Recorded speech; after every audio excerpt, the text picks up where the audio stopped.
WIFTBPN.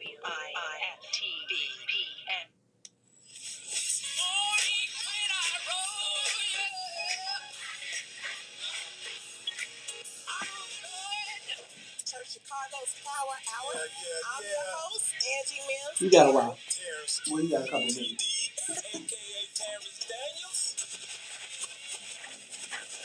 I wish I had one witness in there. You got one. You got a couple of them. You got two teams. Give me a testimony. Oh, Lord. He's did it before. Oh, Lord. I got five reasons. Five reasons. Oh, Lord. Turn it around. Turn it around. He woke me up this morning. Oh, don't do this. Don't do this. Number 4. He woke me up this morning. Come on, number 3. Come. He woke me up. He woke you up. That thing can touch you. One of them 5s will get you. What's the second one? He woke me up. Yes, sir. Yes, sir. Oh, my God. And number 1 reason. Number 1. Final answer. He woke me up this morning. He woke me up this morning. That's a testimony. That's a testimony.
Yep.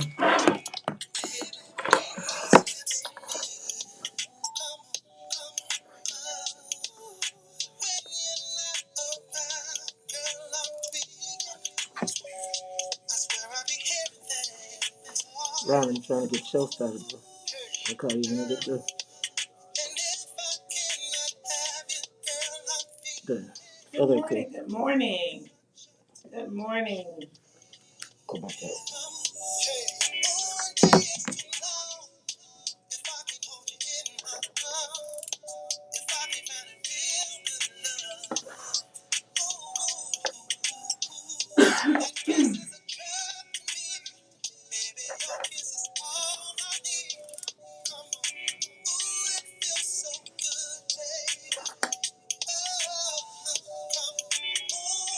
Audio is coming through the up, not coming through the switcher.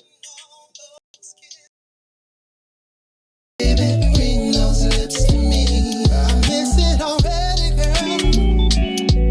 I'm missing all those.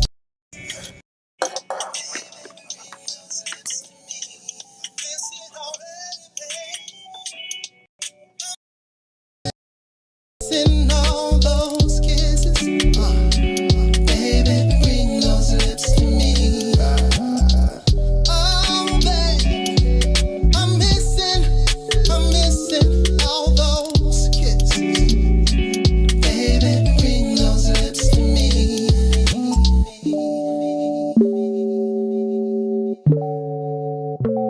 Good morning. Good morning. Good Sunday morning, folks. This is Tasha here on What's in It for the Black People Media with I Do, I Did, I Don't, the show that is about helping you to survive and thrive and to holistically be well as you contemplate or go through a divorce or as you are now on the other side of it. It is about helping you to be better on the other side. So I am glad to be here this morning and glad that you are joining me. And I am super excited about our guest today. My guest today is Dr. Sonia Denny Zulu. And Dr. Denny Zulu is a pediatric psychotherapist. So she is doing amazing work with young folks. She is a PhD, and she is joining us to talk about children coping with divorce, coping with trauma, as we seek to figure out how do we walk through this process and how do we make sure we're well, but also make sure that our children are well. So she is an assistant professor of psychiatry and behavioral neuroscience at the University of Chicago. Dr. Denny Zulu is a practicing therapist and a supervising therapist and researcher with expertise in family psychotherapy, adolescent chronic stress, violence prevention, mental health, and disruptive behaviors. And aside from that, basically, she's a badass, as I just read, right? She's doing some great work, and she is leading some trauma research in Chicago. So one of the leading researchers and contributors to trauma with children. And so we're going to bring her in and talk a lot about children. And so as you are joining, I want you to like the broadcast. I want you to share. Definitely. We all know someone who could use this information. So please like and follow and share What's in It for the Black People Media, as well as the I Do, I Did, I Don't Facebook page. As you have questions, type them in the chat. We're going to talk through some things, and we may have an opportunity to bring up some of those questions and comments that you may have related to these subjects. So as we're getting started, one of the first things that I started thinking about as it relates to children is when we talk about divorce, oftentimes there's this whole discussion about whether or not the kids are going to be well in the process. And many times the assumption is they're not, that divorce is a bad thing for them, that it is traumatic, that it has all these negative outcomes associated with it. We have talked about that a few times on this show. And so now we have one of the experts that's here to talk to us about it. And so I'm going to start there, Dr. Denny Zulu. It's great to have you here, first of all. Thank you so much for joining the show this morning. Well, thank you for having me. It's early, but I'm so happy to be supportive. So you want me to start answering that question? Yes, would you? So yeah, okay. I know there's a delay. Okay, so yep, so the children will be affected by divorce. We're talking about two households now being created, coming from one, and you have to talk about what is it like for kids to transition from being together as one pod now going into two different pods. So you have to expect some type of reactions to that. No different from if they had a new teacher from at school. And no different if they had to, go away for the summer and spend 3 months with a relative. Okay. Now, there's going to be transitions from coming from the norm and going to something different. Go ahead. I was just going to say, so as you're talking about this, it sounds like the big change for them is the fact that it is a change and it's a transition to a different life than they've experienced before. Correct. Yes. Okay. And those changes can be facilitated in a way that can make it a little bit more smooth, or it could be a little bit more tumultuous depending on how the parents handle the situation. Okay.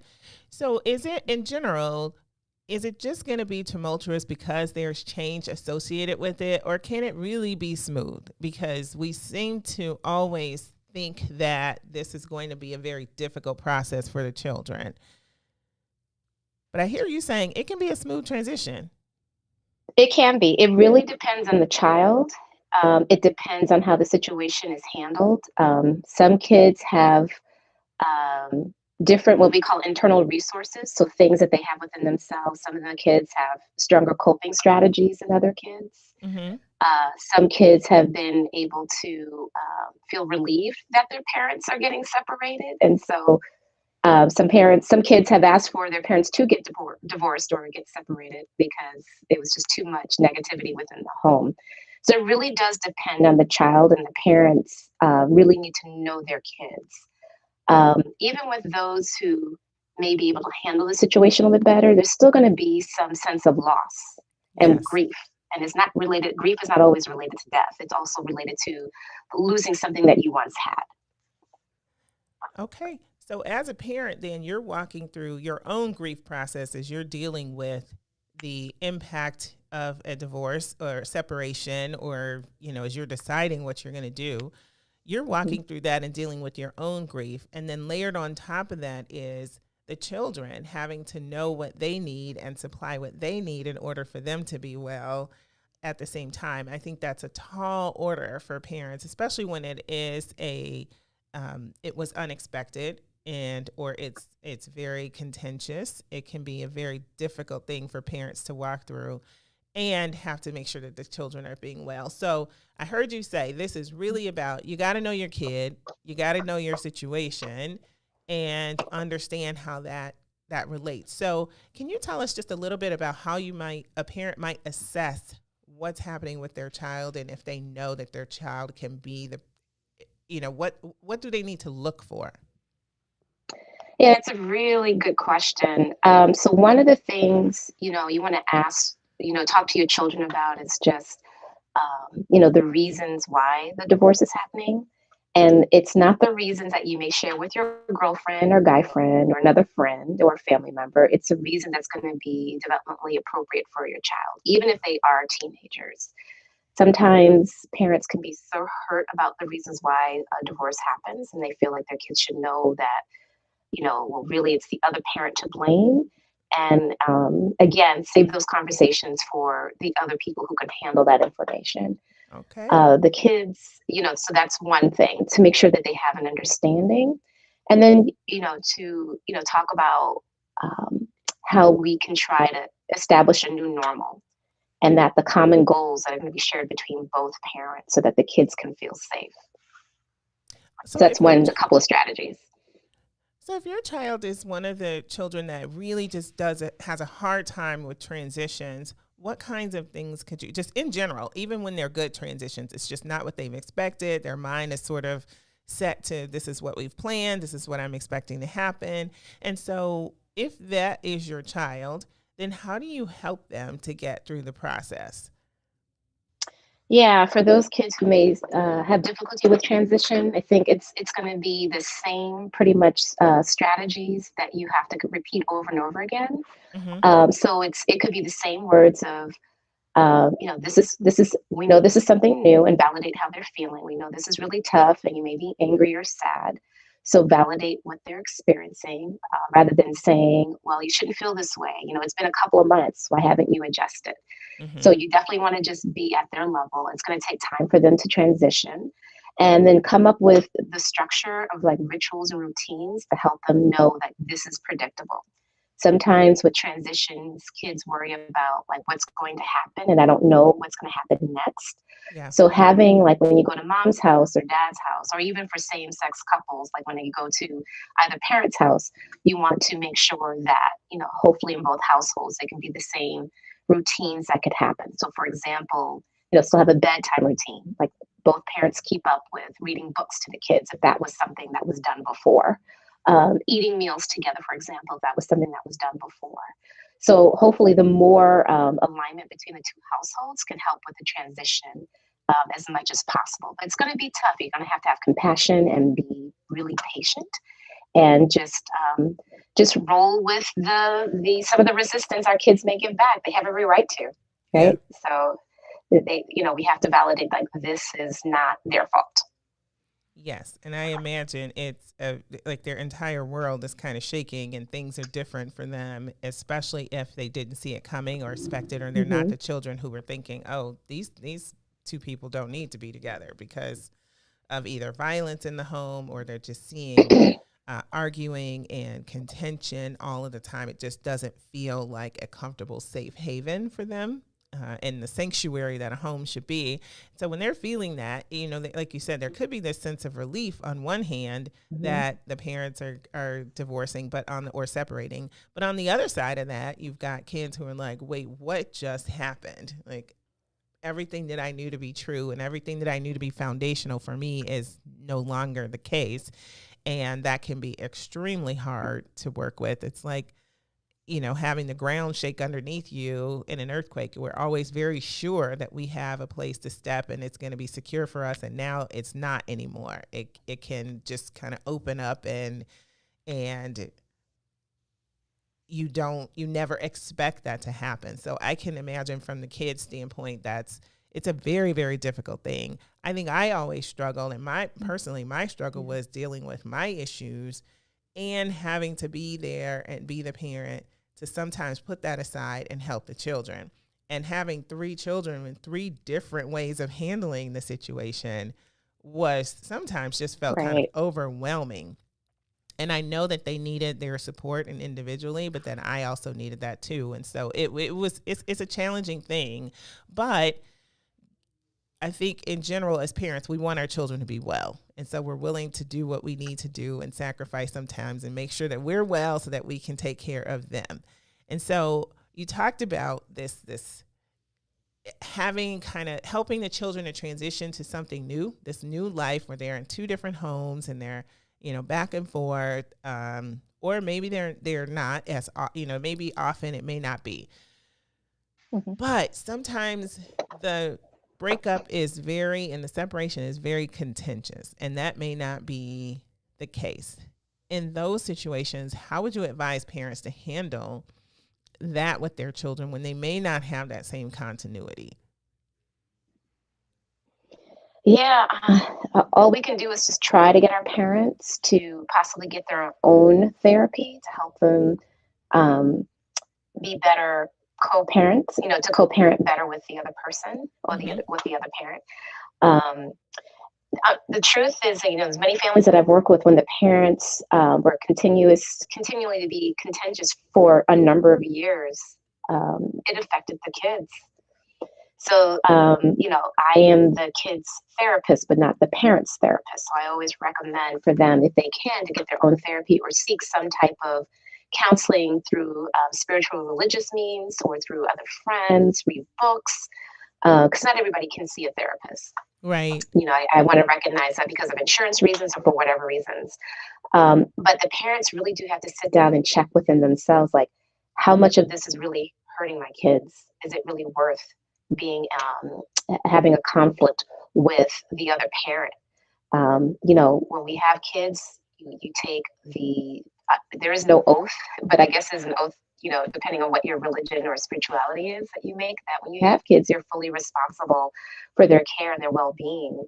And, it's no different from taking them to the dentist or their pediatrician for well-being checkups. Those don't happen very often, but within the home, it's our responsibility to make sure that they are, cared for, not just with their basic needs, but their emotional sense of safety and needs. And if parents cannot do that for each other, meaning the other parent, by getting along, then the kids will experience that. Some kids can come through that conflict, the parental conflict, somewhat okay, but a lot of kids do continue to struggle. And sometimes that carries over into adulthood. So what does that struggle look like for the kids? Yeah, it's a good question. So the struggle could look like in the form of like either behavior problems, so kids can talk back to their parents or other adults.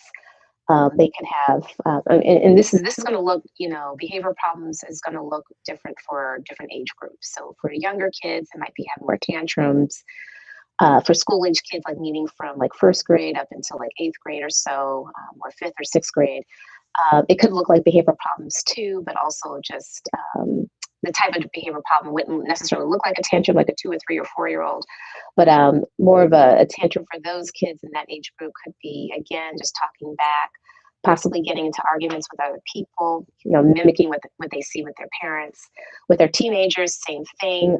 With the caveat is that they can move about their world more autonomously because that's what we want our teenagers to do. So they could run away from home or stay with another friend's, stay with another friend's family.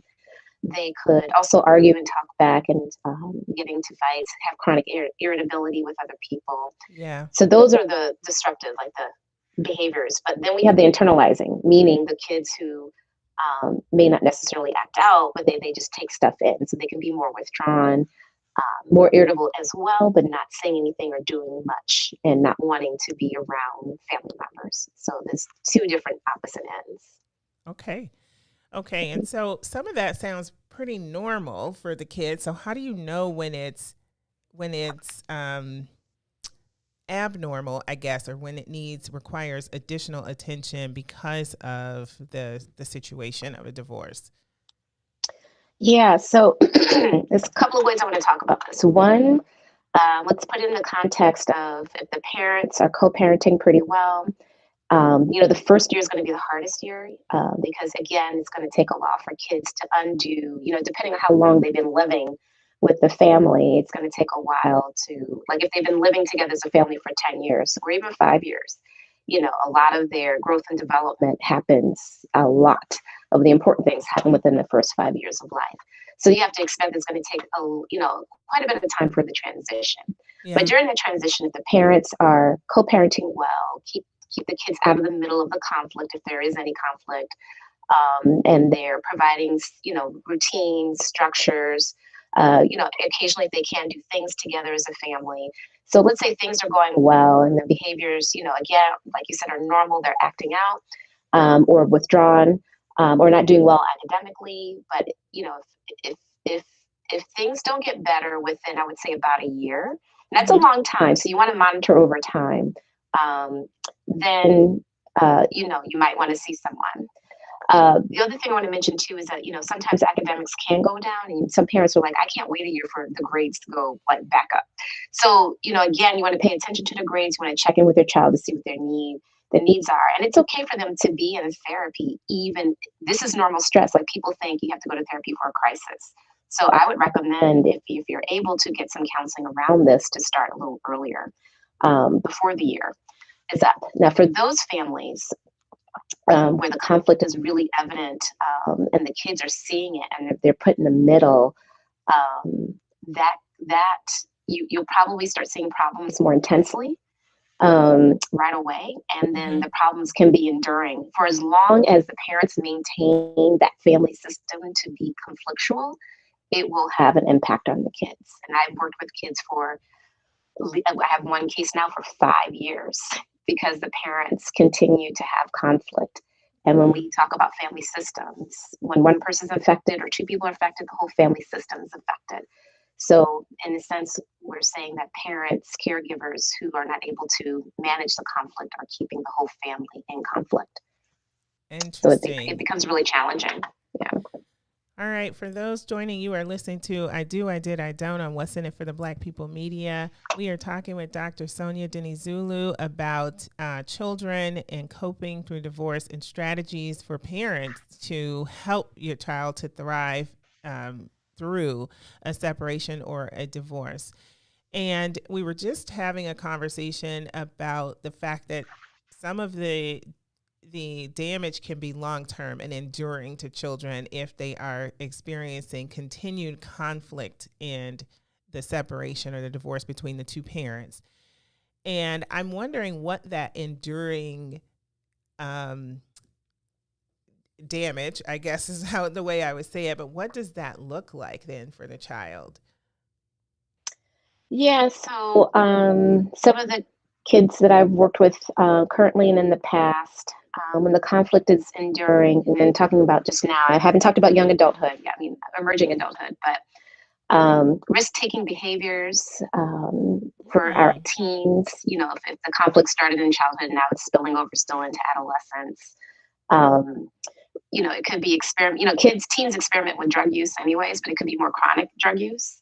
It could be just, again, running away from home, unprotected sex for teens. It could be, fighting, getting into arguments with people. And then the poor academic performance, we typically see that.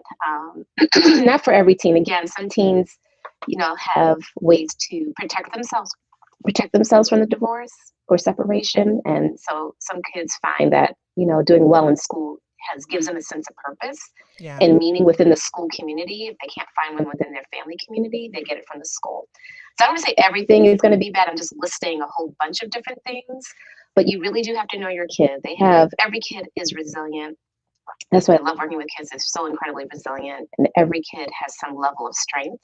And I think what parents can do is find out what are your kids' strengths and really capitalize on how to help them, master those skills or do well with those things and in a system that seems really topsy-turvy to them. So, giving them a sense of control and sense of direction could come through, schools, academics, other family members, extracurricular activities. There's so many things that kids are involved in. Hopefully you can find and pick something that they feel like that they can, gain a sense of control and feel like they can do really well in something. So that sense of self-actualization and control for them, or something that they're doing well and excelling at, that alone is something that's a very good coping strategy, it sounds like, for the children. Yeah, protective and a really good coping strategy. Yep. Yes, interesting. Okay, well, I think we're going to take a break here. We are talking to Dr. Sonia Dinizulu, and we're talking about helping children to survive and thrive through divorce. She is a pediatric psychotherapist, and we are getting some really good tips, both for parents and for children. And so we'll continue the discussion on the other side of the break. Stay with us. Make sure you like and share the broadcast. WIFTVPN.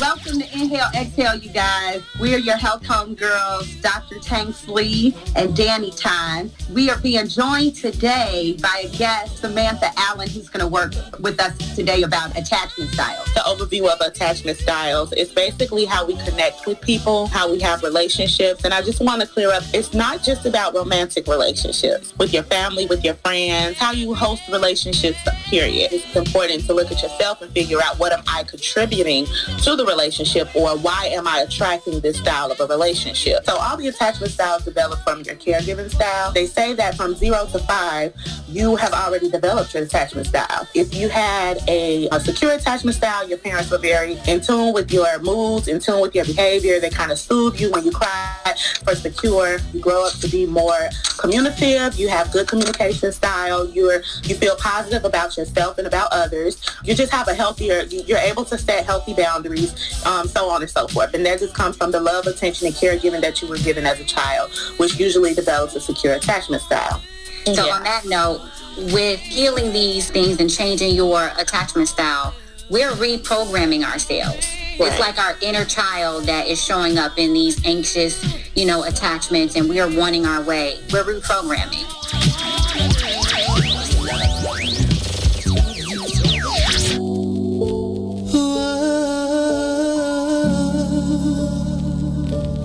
Oh, you proved me wrong. This ain't a regular love, babe. It's that waking out your sleep with me massaging your feet, yeah. It's that anything you want, I'm only here to please you.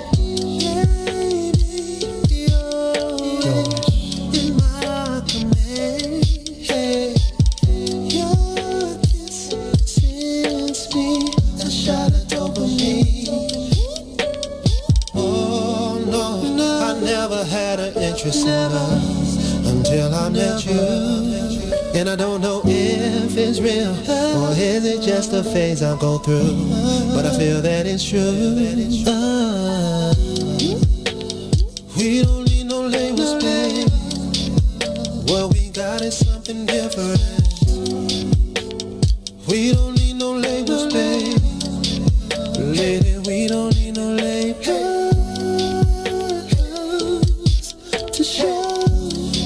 That what we have is something special. For sure, for sure. I don't feel it's a one night stand. No. It's that look you in your eyes, make love in paradise. A one life stand. It's that sweep you off your feet, give you everything you need. That's what I'm feeling. It's that don't pick up the phone, cause we wanna be alone. And I never thought I'd feel this way, then you came along and proved me wrong. All right, welcome back to I Do, I Did, I Don't on What's in It for the Black People Media. Again, please like and follow and share the broadcast, both on What's in It for the Black People Media page as well as the I Do, I Did, I Don't page.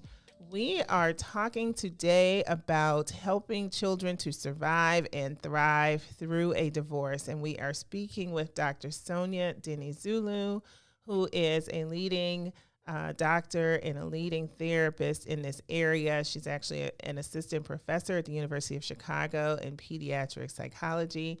And, you know, Dr. Dinizulu, I would love it if you would give the audience a little bit more information about yourself and who you are, and then we'll kind of go back into this conversation about things. But you've been researching for a while, so tell the audience a little bit more about you.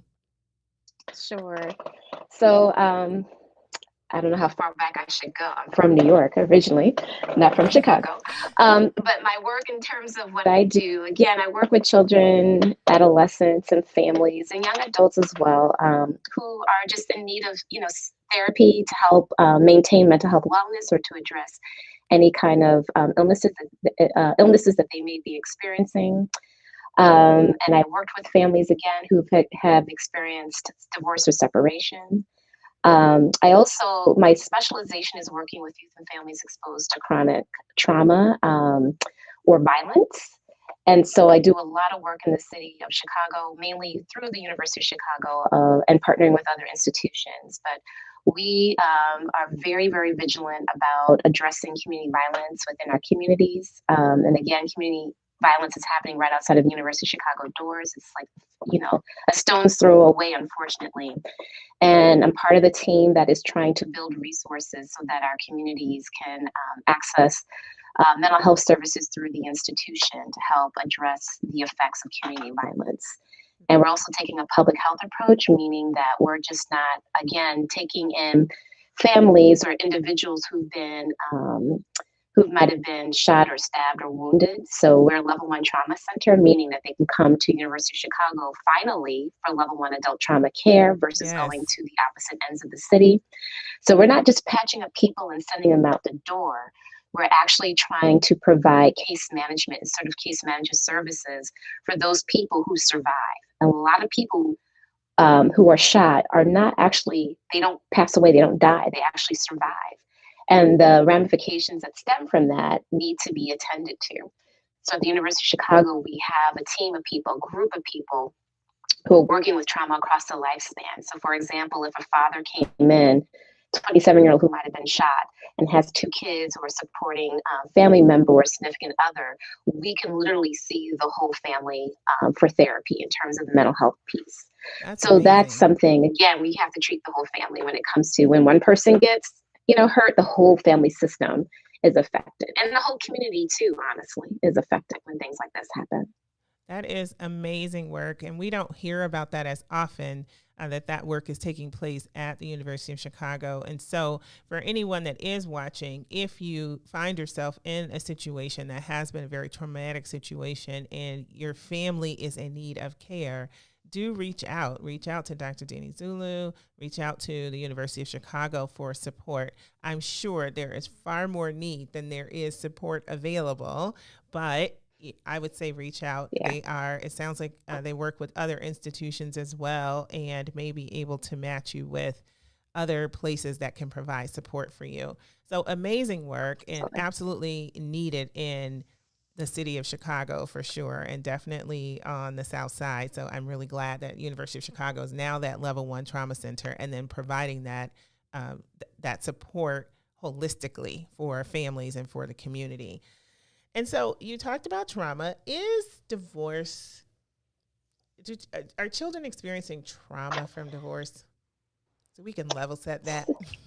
Yes. So I'm going to say it depends. Trauma, I don't use the word very loosely. When people say, well, that was traumatic, because if people saw the work that I do in terms of trauma, then you would say, okay, I'm glad that this is not trauma. Yes. So when kids go through a divorce, and the families go through a divorce, I think the trauma is more a parent if there's violence within the relationship. So Okay. there's been families that I've worked with, again, they're referred to me because of domestic violence. Again, when we talk about trauma and violence, the most common form of trauma is what we call interpersonal forms of violence. So it could be child abuse, again, person-to-person harm, Yeah. domestic violence, community violence even is still person-to-person harm and is often random. And then we have trauma like car accidents, dog bites, natural disasters, which are not interpersonal forms of violence. So, and there's specific treatments and goals and therapies that we provide to help address those traumas. And it's often around like worrying about someone being harmed, or yourself being harmed, feeling like you have a loss of sense of control, you have extreme fear. So those, for kids going through a separation and divorce, that may not necessarily be the case. Except when, again, the divorce is surrounded around like domestic violence or a lot of family violence happening. Okay. And then in itself, it's not even about the divorce. It's really about the violence that's happening within the family that we address. Okay. So, so the divorce, can only play, maybe the actual divorce may play a little bit of a role of the kid experiencing stressors of, let's say the parent was a good father. I'm going to use male and female because oftentimes when we talk about domestic violence, it's the male, perpetrating against the female. The father could be a good father to the kid and never had done anything to the kid, but may have done something to the mother. Mm-hmm. And so again, the separation could cause stress for the kid about, I might not see my dad. Is that traumatic? Probably not, but will it add more stress to the kid seeing the domestic violence for so many years and exacerbating the symptoms related to the domestic violence? Sure. So it's really interrelated, but typically, generally speaking, we don't think of trauma or we don't think of separation or divorce as traumatic for kids. It's a stressor, and it does have mental health. It does have effects on the mental health for sure. Yes. Well, that is actually really, it's a good thing to hear that it's not necessarily thought of medically as trauma. And the reason that's good is because then there are likely better outcomes and maybe not as heavily weighted not weighted, but maybe not as heavily required intervention. Still intervention required. I'm really glad to hear we talk about therapy on this show a lot. I talk about it. Mm-hmm. I think it is absolutely necessary. To me, it's like preventative maintenance. It's something that you do. It's like getting an oil change on the car just to make sure that it's still running and things are well. I think it's a really, really important thing if you have access to it. And if not, then you find ways to make sure that you're well. But I'm glad to hear that it's not necessarily traumatic when you look at the definition of trauma being person-to-person harm or being those things that are like natural disasters, a house fire, an earthquake, a tornado, kids experiencing things like that. So it's a stressor, but it can be traumatic depending on the situation that the kids were in. And we talked about this at one point on the show. We talked about the fact that so many times there are all these negative consequences laid out on about how children fare. And there is new research that says that maybe some of those negative outcomes were related to the marriage as opposed to the divorce, that many of those things could have been the result of the life that the children was the child or the children were experiencing beforehand.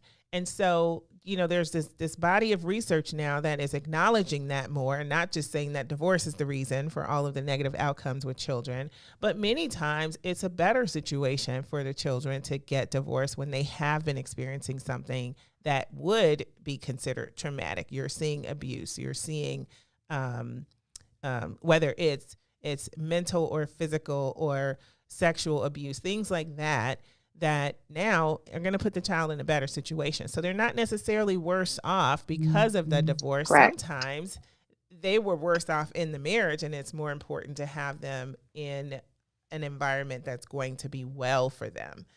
So I'm glad to hear you say that. And I think it helps us to really think about this is a stressor. It can be a major stressor. It's not necessarily a traumatic situation for the child, but it can be. And those are extreme cases when it can be. And so what that means is we're more empowered. As parents, we're more empowered to do something to really help our children to make it through the divorce, the separation. As you... Yeah.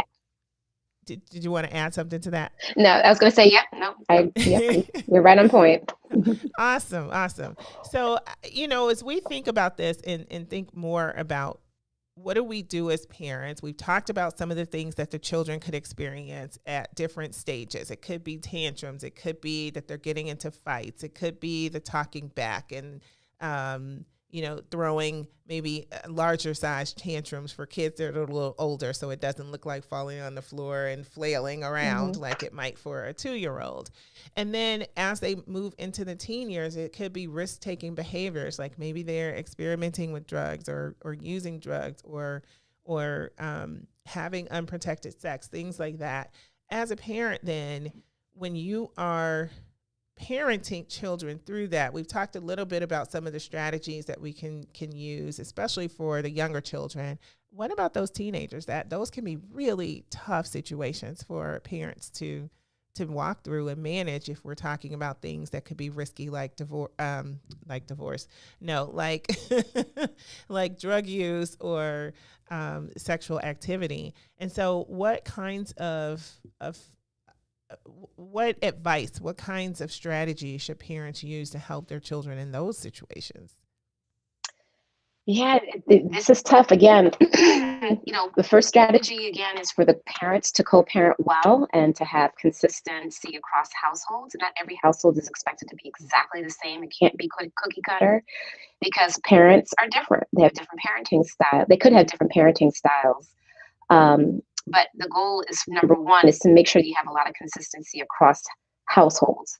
And again, if there's conflict between the parents, I would still stress that as much as possible. Start with something small and then work your way up to something big. Like, for example, a father could let, his male teen go about in the community and have a curfew that's much later than what a mother would allow for.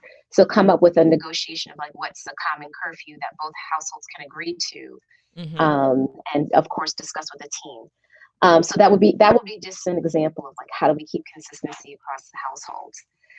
The other thing is how to, with your teens. This is just true no matter what house, if they're in the same household or not, but you should be monitoring your teens. So parental monitoring is huge. Like, know who they're talking to, who they're hanging out with, invite their friends over. I know we're in COVID, so we have to think creatively about that. But I would encourage, for your kids or your teens' friends to come over so you can get to know them as well. Because you want to keep up with who their friend groups are, who their social pressure, where there's if any peer pressures are coming from. So that way you can have these open and honest conversations like, okay, I see that you may be engaging with some friends who are, are they good influencers or bad influencers, because it's really easy for kids to, teenagers, peer influence is much greater than parental influence in many different things, except for politics, they've learned, right? So you want to make sure, like, as a parent, I don't think even in a 2-parent household, 2 parents are not enough. You really do need a whole community. But it's really important to look at, extend your interest and your monitoring beyond just what's happening within the home. Like, you really have to know what your teenagers are doing, get to know their parents, and let the other parents know that, hey, we're going through this tough time. If you can help console or help counsel my kid, of course, if you trust those parents through this, I don't think the 2 parents have to do this by themselves. So Absolutely. Especially for teenagers, I think it's really important to know who's in that village. Yes, absolutely. Sometimes they have to hear it from somebody that's not their parent in order for them to really listen and hear it. So you talked about consistency within both households, and one of the things that can help to drive that consistency is called a parenting plan. And a parenting Mm-hmm. plan sometimes is developed in the course of the divorce that says this is how we are going to engage with each other and behave. This is beyond here's who gets Christmas and Thanksgiving on this year. You know, it's not the allocation of how you spend the time with the children, but it is, these are the norms and the behaviors that we are going to agree to in order for this to function well within a co-parenting situation. Now, many times people will separate and divorce and they don't have a cooperative co-parent, and so they're not in a co-parenting situation.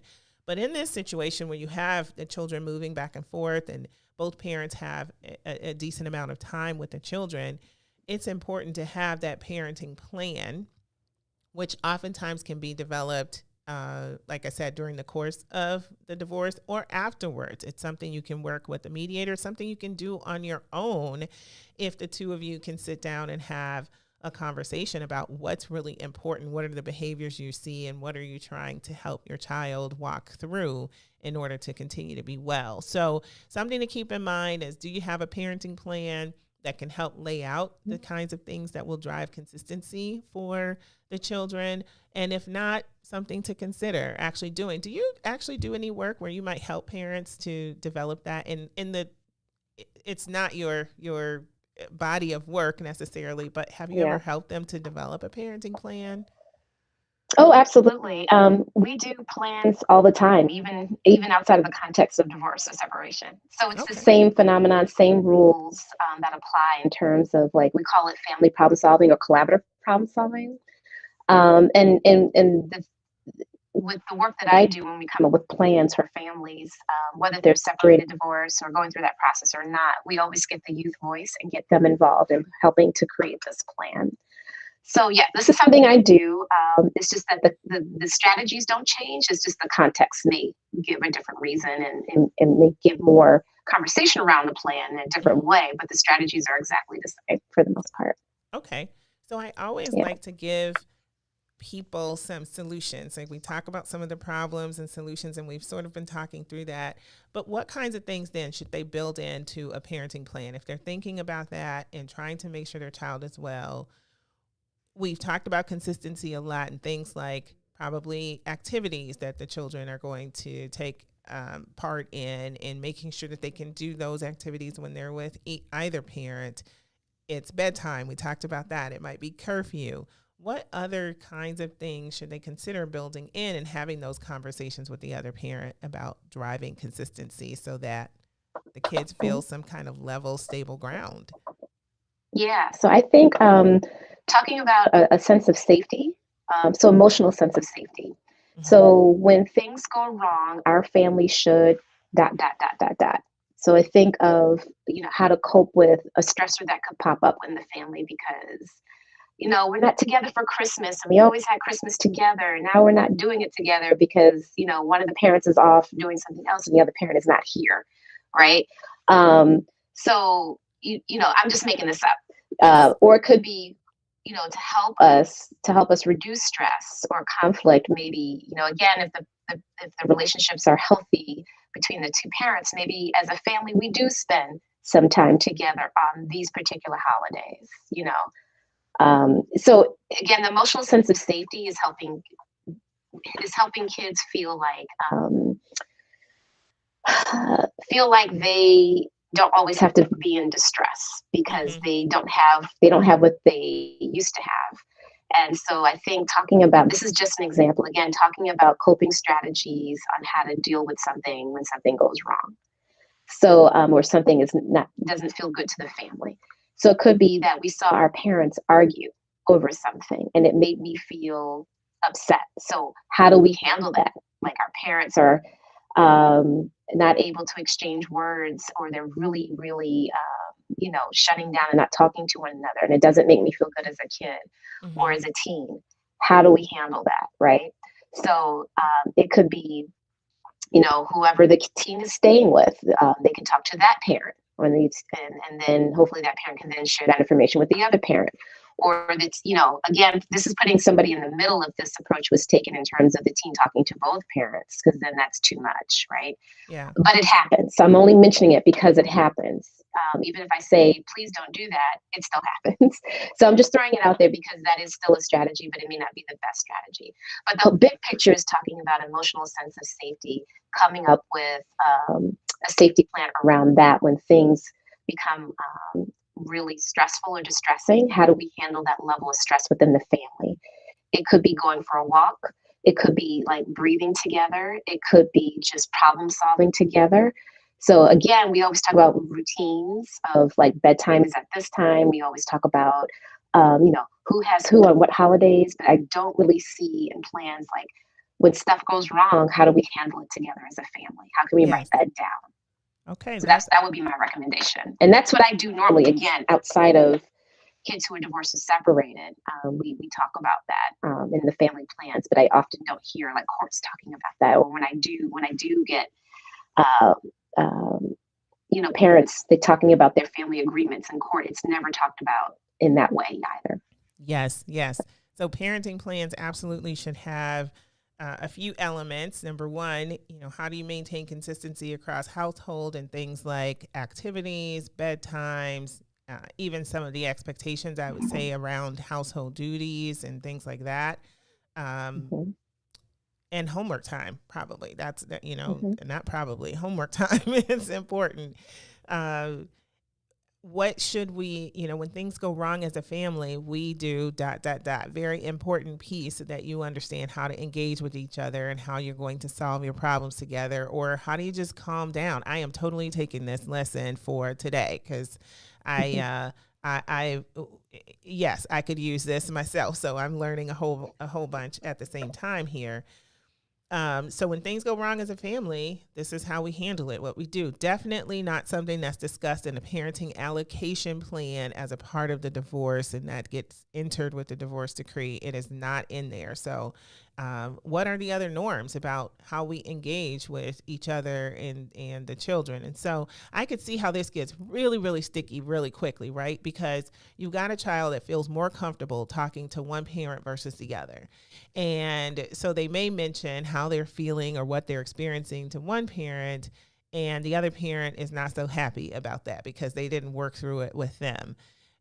That feels like that's one of those things that belongs in this agreement on how are we going to do this and how do we engage the children to make sure that they're being heard, they have a sense of emotional safety, but also we're guiding them into how to work through the problems with the other parent as well. Right. I think one of the, I would say, when I say quicker ways, it doesn't mean like it'll happen by next week. It's relative. But I think one of the ways to help maybe expedite the process is if the kid can see how the parents model in front of one another how to resolve a conflict or how to talk to one another. Mm-hmm. And when the kid sees that, like, oh, if my parents can talk to each other like that, then maybe I can talk to the parent that I'm not talking to as well. The other thing, too, is that parents have to set aside their egos. Yes, we're all have some level of narcissism because we have kids and we're so excited when they look like us, right? So that's a level of narcissism and our egos. And so we expect like everything else to fall in line. Look, my kid needs to talk to me. They need to do X, Y, and Z. Why don't, so keep the ego aside. Again, it's so not about you as a parent. It's really about your kid. And if your kid is not ready to talk to you, then earn their trust. It's up to you. Don't expect them to just come to you. You have to find a way to earn the trust. There's so many different ways you can do it. And you're just going to have to be patient.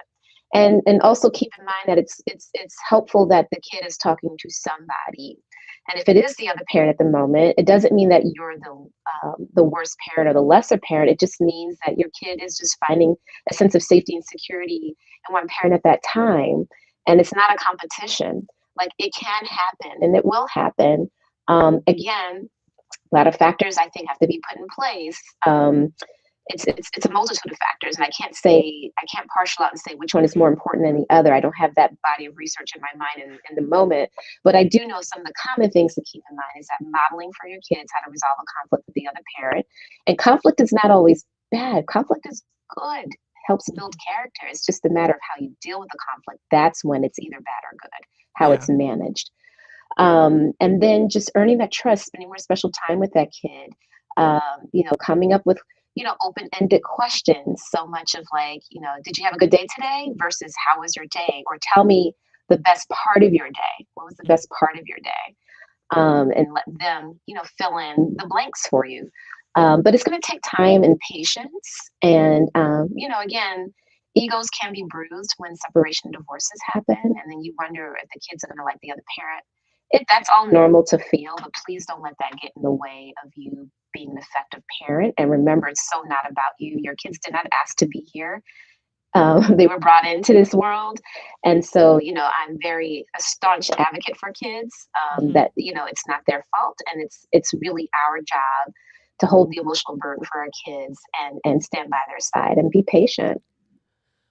Wow, you said a mouthful there, and I'm just thinking culturally how challenging that can be for us sometimes, because we are definitely the parents that are about respect, and you do as I say and not as I do. Yeah. And, when you talk about modeling and how important that is, because children do learn to behave by the behaviors that they see modeled in their parents, and just being patient and realizing it is not about you, it's about the kid. And, sometimes that's hard because you have your own feelings also as a parent, like, well, they like that one better, and I'm the person that's doing this. And I've heard it. It comes out, and I felt it at times. It definitely is. It's complex in so many different ways, but there's so many things that we can do as parents to help our children to survive and to thrive through a divorce. Dr. Denny Zulu, I thank you so much for joining the show and for giving us those tips.